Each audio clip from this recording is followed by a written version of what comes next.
So you dream of starting your own business, of quitting the rat race and doing your own thing. You dream of the day you can walk into the office and tell your boss, I'm not going to do this anymore. But it all needs to be planned out, right? You need to spend months writing the perfect business plan. Maybe you should go back to college or get an MBA, you wonder. Or perhaps you need to spend thousands of dollars on market research identifying the perfect gap in the market. God, this is going to be difficult, you think. Well, what if I was to tell you you didn't need any of that? That all you need is a computer, an internet connection, and a huge amount of passion to create a business worth millions of dollars.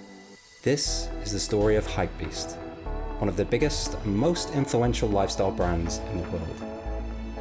And in this video, we will unpack 4 key factors that propelled it to fame and fortune.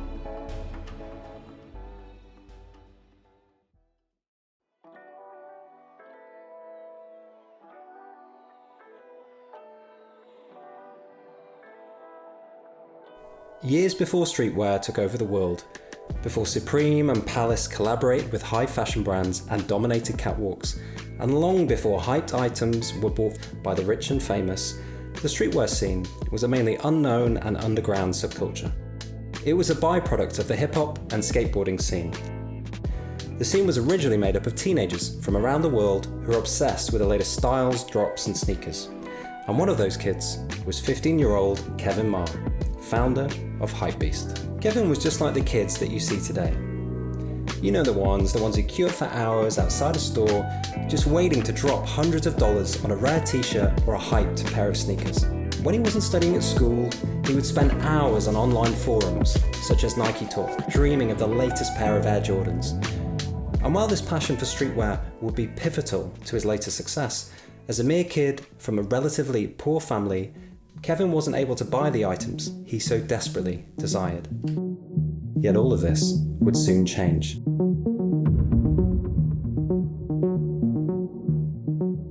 In 2005, Kevin was at the University of British Columbia in Canada, and his passion for all things streetwear had not faded. He decided to create his own private blog on the free site Blogspot.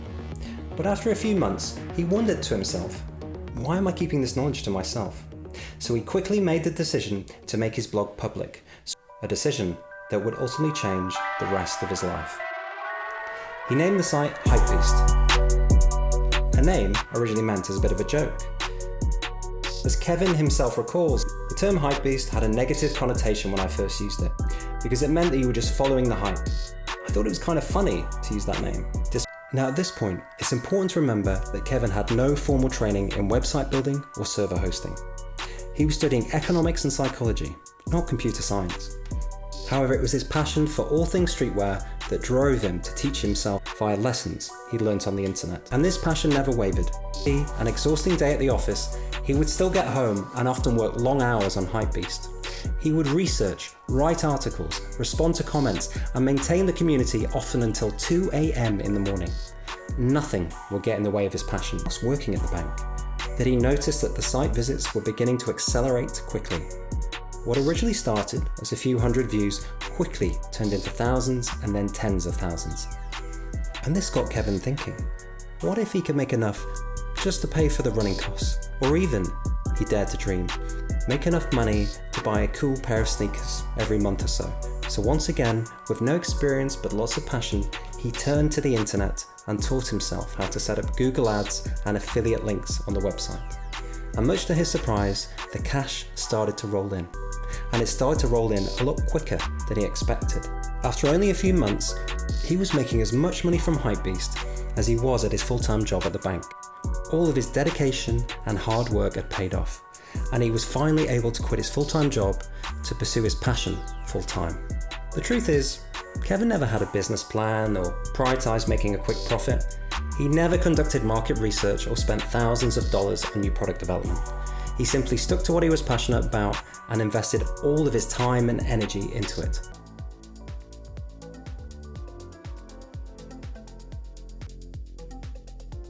While Hypebeast's beginnings were somewhat accidental, its eventual success was far from surprising.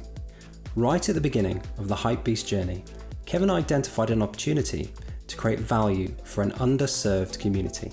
Kevin also realized that despite this community's increasing size, their needs were not being met. Most of the forums they visited were built on outdated Web 1.0 technology. Whilst other interests such as tech or travel had flashy websites or mobile apps, streetwear was still being served in a very basic way. He also realized that bigger brands like GQ and Vogue were neglecting to serve this growing community. They overlooked streetwear in favour of high fashion or more traditional trends. And even the handful of sites that intended to serve the streetwear community only updated their content once or twice a month. So by establishing Hypebeast, Kevin was serving the needs of a growing community. He spotted a gap in the market, a problem that needed to be solved, and provided immense amounts of value. If other sites would only post a couple of times a month, he would post 5 times a day. If the majority of people can access obscure magazines from Japan and Hong Kong, he would do the hard work for them. He would condense down the best bits from each magazine he read and post them on the site. But he wouldn't stop there, however. He would rack up over 200 bookmarks of the best and most obscure sites he could find, often staying up all night, reading through and condensing all the best information, updating his site before anyone else. This attitude has never stopped at Hypebeast. Kevin and his team are always listening to their audience, looking for problems to solve and what new value they can bring. When they noticed a large proportion of their audience were increasingly female, they created a bespoke website to serve them. When they noticed their audience were into much more than sneakers, they extended their content into lifestyle and other niches. When people kept asking, where could they buy these products covered on Hypebeast, they soon responded by creating an online shop to serve them. In simple terms, if passion drove Hypebeast forward, it was value that kept their community coming back and accelerated the growth of the brand. It was the constant providing of value that converted their community into an army of loyal fans. Fans that would go on and spread the word about Hypebeast in the real world, on their own social media, or on other forums. And some of these fans were hugely influential in their own right, such as the hip-hop artist Lupe Fiasco. He was one of the first guys to really understand the value of Hypebeast, and through his influence and connections, artists such as Kanye West began tweeting about the site and even mentioned Hypebeast in one of their own songs. As Kevin says himself, Hypebeast has definitely grown over the years, and its influence was brought about by a network of other influencers that testified and helped move us forward. By the way, if you like this content and you think I'm adding value, be like the fans of Hypebeast and give us a cheeky like and subscribe. I'm a tiny channel, I do everything myself, and it really helps us grow. But anyway, back to Hypebeast. As we can see, in the days before brands saturated the streetwear space with big ad budgets or sophisticated SEO, Hypebeast value created an army of loyal fans that would accelerate the growth of the business. But all of this value and subsequent growth would quickly be undone unless they maintained their credibility.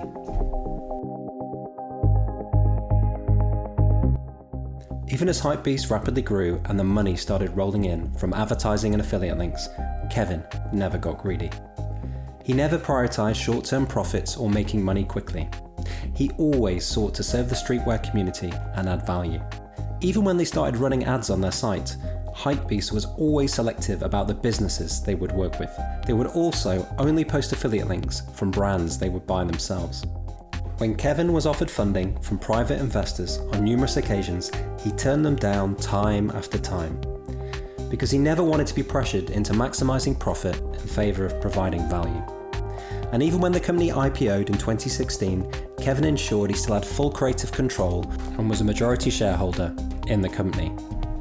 Hypebeast's credibility was born from day one when a passionate young student alone in a university room provided value for free. This was a brand founded by someone who understood the streetwear scene and constantly served the community.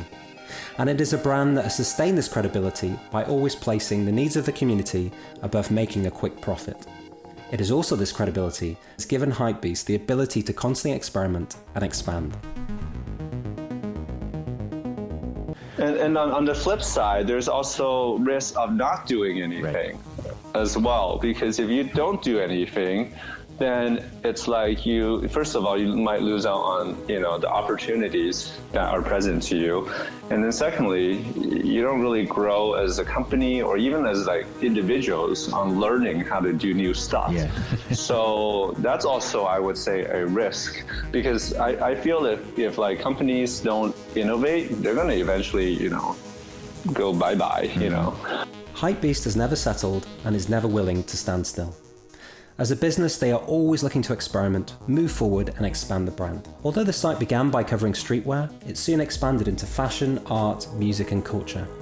They realised early on that the community they were serving were into much more than sneakers and streetwear. As Kevin Ma recalls, back in the day, sneaker brands were doing collaborations with different artists. So organically, we connected the dots to other topics including graffiti, art, fashion, design, and even cars. However, this expansion and experimentation will go far beyond the content on the main site. After analysing site data and listening to their community, they soon realised that a large proportion of their audience was Asian and female. And so they created a new sub-brand, Pop-B, in 2008. Then in 2010, they created Hypetrack, which covered all the latest tracks and news within music. And in 2018, they launched Hypebae, yet another brand built to serve the growing number of female hypebeasts around the world. When it comes to experimentation, Hypebeast loves to rip up the rulebook and break conventions. Media brands should make their money through advertising and affiliate marketing? Nope.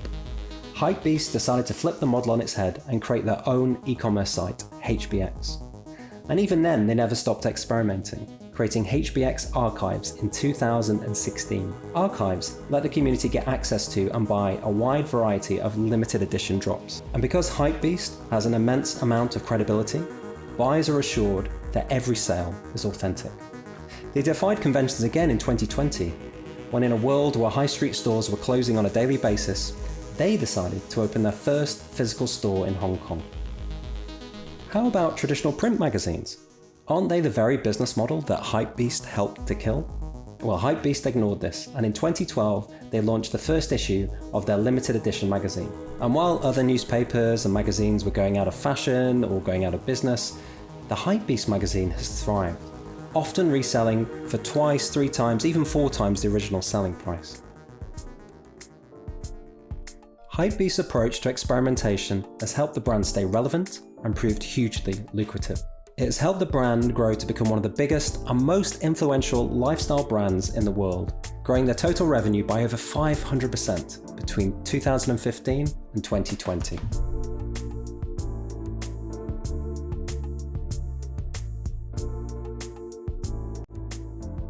Hypebeast is proof that you don't need a clever business plan or millions of dollars to spend on fancy market research. The story shows that provided you follow your passions, provide value, remain credible, and always keep experimenting, anything is possible. This is the secret sauce of Hypebeast.